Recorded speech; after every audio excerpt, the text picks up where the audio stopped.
I'm Jonathan with the Yukon Project, and today we're going to talk about how to find a financial advisor.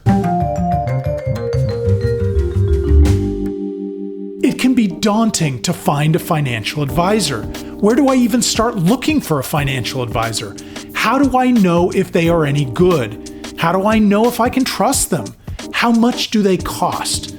I'm going to walk you through the process to get all of these questions answered. The first thing you need to do is determine the kind of financial advice you need. Look closely at your particular situation and determine the kind of financial advice that will be most important for you. You can consider whether you have significant consumer debt, whether you have investable wealth and how much, whether you need a retirement plan or an estate plan, whether your tax liability is complicated, whether your relationship with money is dysfunctional, and what your particular goals are. The next thing you need to do is align your needs with the right expertise. If I asked you where I should go shopping for clothes, you would understandably want to know what I needed. Am I shopping for shoes, a winter parka, a swimsuit, a top hat? Clothes tells you nothing about what I need. Financial advisors is the same way.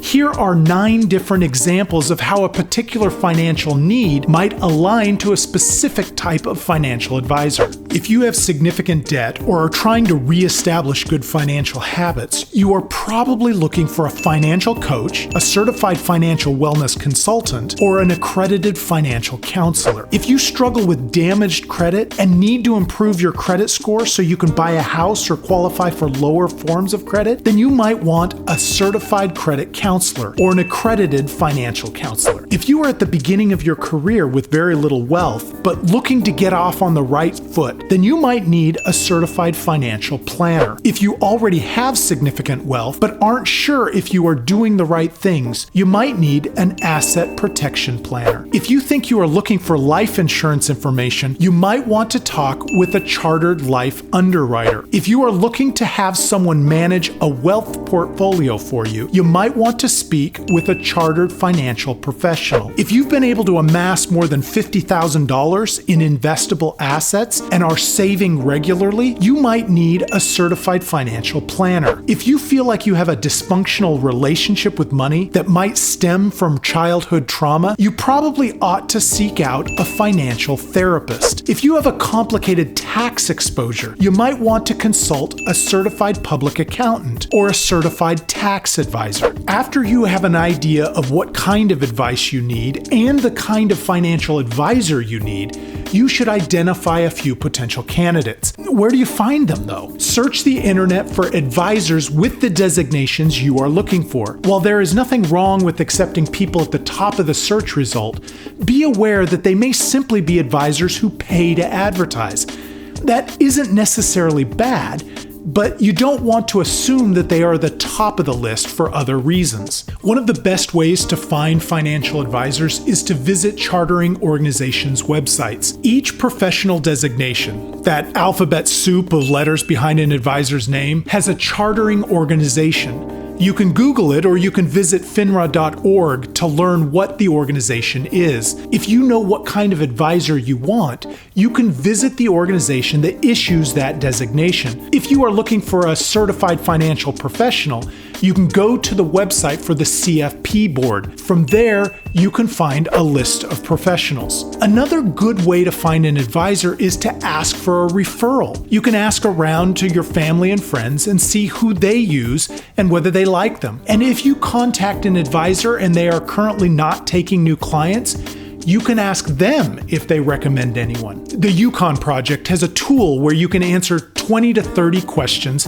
and based on your answers, it will pair you with up to 3 possible financial advisors. You have no obligations to use them, of course, but it does give you the opportunity to find an advisor based on your particular situation. I'll put a link directly to the tool in the video description below. Next, you want to interview your candidates. When you interview potential financial advisors, you want to accomplish a few things. You want to see if they are a good fit. Will you be able to work with them?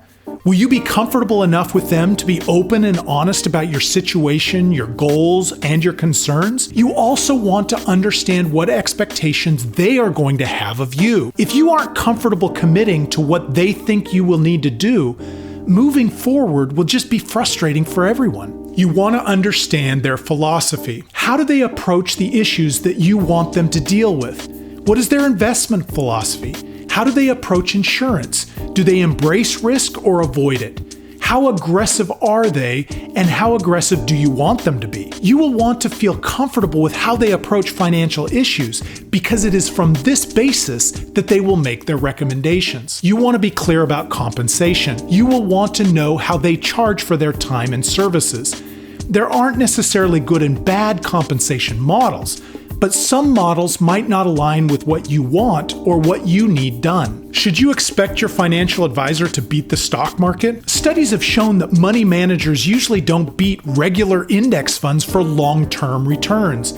If you are looking at your financial advisor as nothing more than a stock-picking wizard, you are probably not getting as much out of them as you could. A good financial advisor might provide insights on how to minimize your tax liability or protect your assets through estate planning, shift your risk exposure as you get closer to retirement, answer personal finance questions that come up, advise you on non-traditional investments, help you understand the short-term and long-term implications of a decision, and much, much more. How much money should I have before I get a financial advisor? Depends on the kind of financial advisor you are looking for. If you are looking for a wealth manager or an investment advisor, you really need between $50,000 and $500,000. Most of them will openly state their minimums, so you don't have to wonder whether they would take you. But there are many other types of financial advisors that can help you improve your financial situation. Even with no assets and a lot of debt,